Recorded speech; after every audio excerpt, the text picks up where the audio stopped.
korpus alienum, di mana benda asing pada telinga ini dia bervariasi, bisa benda hidup ataupun benda mati.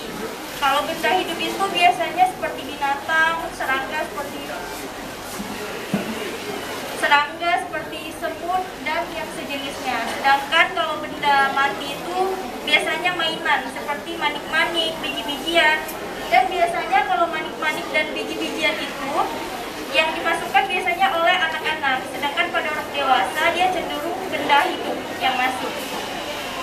Nah, kemudian gejalanya seperti apa? Jadi gejala yang mungkin muncul pada telinga kita apabila memasukkan benda asing itu, yang pertama rasa tidak nyaman.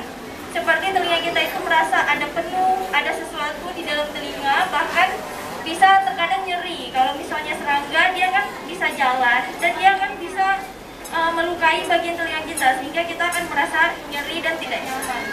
Kemudian rasa tersumbat, jadi kita bisa merasa seperti kurangnya pendengaran akibat dari obstruksi ataupun sumbatan dari benda asing tersebut.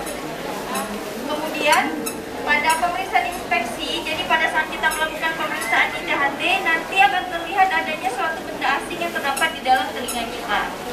Kemudian untuk faktor-faktor yang dapat terjadi korpus alienum ataupun kemasukan benda asing ini, yang pertama karena faktor kesengajaan. Nah, faktor kesengajaan ini biasanya adalah akan tertinggal di dalam telinga. Kemudian faktor kebetulan. Nah, faktor kebetulan ini biasanya kemasukan binatang seperti semut yang masuk tanpa kita sengaja. Kemudian untuk pencegahannya, jadi yang pertama adalah kita mengurangi kebiasaan untuk memakai cotton bud, di mana pemakaian cotton bud ini dia kan biasanya akan menimbulkan ataupun akan menyebabkan tinggalnya kapas di dalam telinga, sehingga itu sangat berbahaya.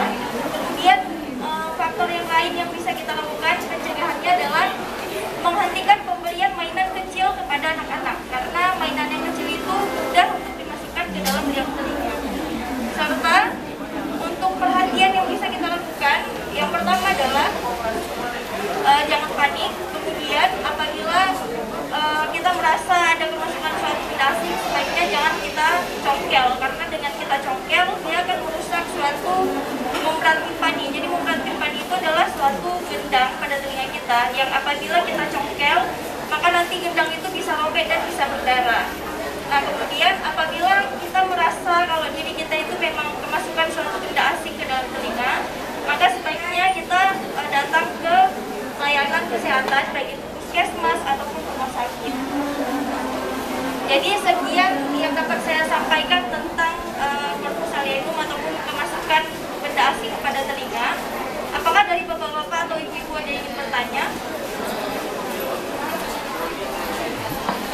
Baik, jika tidak ada yang bertanya, maka saya akhiri. Assalamualaikum warahmatullahi wabarakatuh.